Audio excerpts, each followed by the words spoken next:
The Trade Union Congress of Nigeria says it will not be part of the planned two-day nationwide protest over the current economic hardship in the country.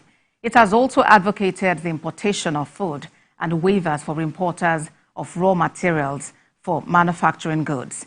TVC News' Joke Adisa reports.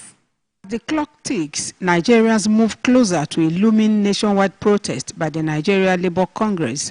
The NLC says government has not been responsive enough to the economic hardship faced by the people, and in spite of cautions by security agencies, NLC says it is bent on going ahead with the planned action. NLC's action may have suffered a setback as its ally in the struggle. TUC insists it is not part of the decision for protest. TUC says government has responded to some of the October 2023 agreements and that it will continue engagements for the realization of others. We were not part of the process ab initio. We were not part of the agreement ab initio. So there is nothing to opt out from at all. Like as I have said repeatedly, that in trade union movement, you have a toolbox. That in that toolbox, you have different tools that you could use in calling government to order. The Congress has come up with a 15-point recommendation it believes will reverse the current hardship if implemented. One of them is how to revamp Nigeria's currency from its free fall. It also seeks a way for the government to allow the importation of essential food items to ease high cost. When government carry their $1 billion into a billion naira into the market and chasing rice, the same rice that the middle class is also going to buy, the same rice that those that they did not put within the vulnerable group is also going to buy, the price of rice is bound to increase. Having visited the two refineries in Port Harcourt, Rivers State, TUC calls on the government to ensure the commencement of local production of oil by March 2024. With the necessary push from all our sundry, we strongly believe that the refinery could come into production before the end of first quarter. So that is why we want to push them sufficiently to ensure that this is met. Remember, it is the old Port Harcourt refinery. TUC says it will submit its 15-point recommendations to the federal government as its contribution to finding lasting solution to the economic challenges facing the country. Joke Adisa, TVC News, Abuja. For more on the planned protest, a former Labour leader, Issa Remo, joins me on the news. Thank you for joining us on TVC News at 10. Well, the NLC has stuck to its guns that it's going ahead with a two-day nationwide protest. What's your reaction to that?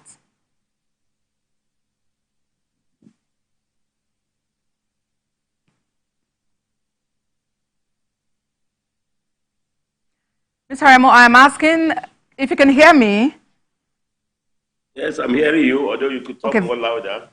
All right. The NLC says it is going ahead with its two-day nationwide protest. That will be from Tuesday to Wednesday. What's your view of that action? Well, I think you know that we're in a democracy.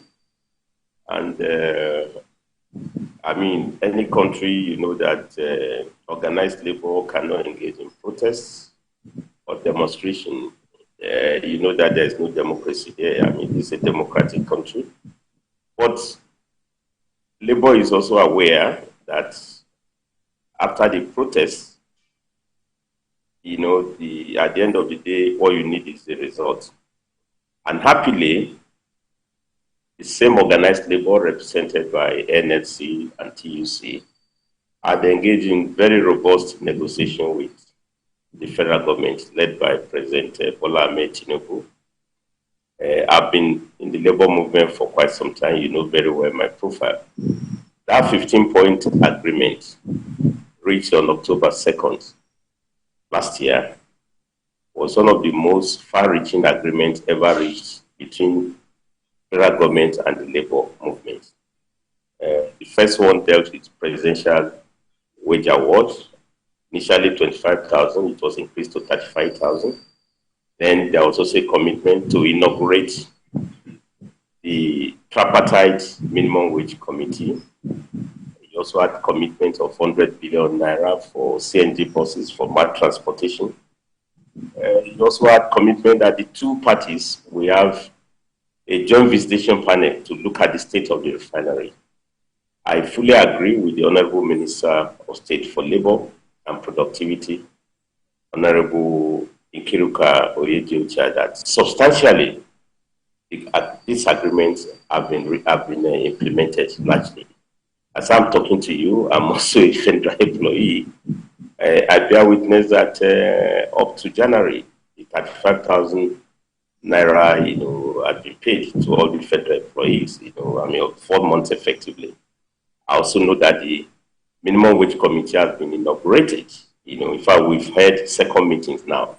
And for me, that's the most important committee in recent time. It has also been enlarged at the 37 member committee, headed by the former head of service, Bukar Aji, and 6 governors are represented on that committee, very unprecedented. We have each governor from each geographical zone. I think organized labor should concentrate energies, and mind to make sure that we quickly engage employers of labor who are also represented in this committee, NECA, to make sure that we have improvements in the new minimum wage. And don't also forget, President Bola Ahmed Tinubu is also committed not just to minimum wage. He said so during the campaign, which he engaged with labor very well. After the campaign, he also says he's made this speech. He was also committed. He said he's committed to living wage. So you can't have a better partner in government than the president that organized labor should engage in. So if you ask me on a more serious note, and they are all my comrades, I respect the view of the NLC to exercise the rights. I also respect the view of TUC as much as possible, but two of them should close around so that we consolidate energy to get the best deal as much as possible through negotiation with this government. And you know that part of this 15-point agreement, in fact, number 13 of that agreement, also says that all the parties, for as long as this agreement is being on, will abide by the dictates of negotiation, which is about social dialogue. So even protest is not within the context of that agreement. So all I want to say is that I think the two parties have done very well, and they shouldn't undermine this through unnecessary, avoidable or preventable, distractions. And I think that is of essence. I hear you, Mr. Aremu. That we should return to negotiating table as much as possible. Yes, let's talk about the decision of TUC not to be part of the protest and their suggestion for importation of food and waivers for importers of raw materials for manufacturing goods. How effective would this be in managing the situation? First, I think it's good to appreciate the position of TUC that the way out of the crisis is that we should keep on engaging, and that I could also see that the president has constituted the advisory committee. In fact, what I will suggest Labour to do is to make sure to impress on federal government, so that they are also part of that advisory committee. We can't leave the advisory committee on the economy only to people in business, as I can see the constitution so far. Labour must be represented there so that they carry their opinions to that level. So, I mean, that's at the level of representation. But I listen to their views, but if you also ask me, and I think TUC, we agree as much as so possible, that Labour has series of, number of charter of demands, and I think our position is that we should be able to grow as much as possible what we consume in this country. I think we should avoid panicking measures. I don't think the crisis is shortage as such. The crisis we have in our hand is affordability, and the only way Nigerians can pay for available goods is to pay them very well, improve purchasing power. For the workers, increase their pay, make sure you pay as and when you, from a living wage, move to, move to real sustainable wage. That would be very necessary. And there's already conditional transfer, which is taking place. I had about 3.5 million households have now benefited from 25,000 naira, which has been given. I think the best way is to increase the purchasing power, put the money in the hands of Nigerians, and at the same time have microeconomic stability.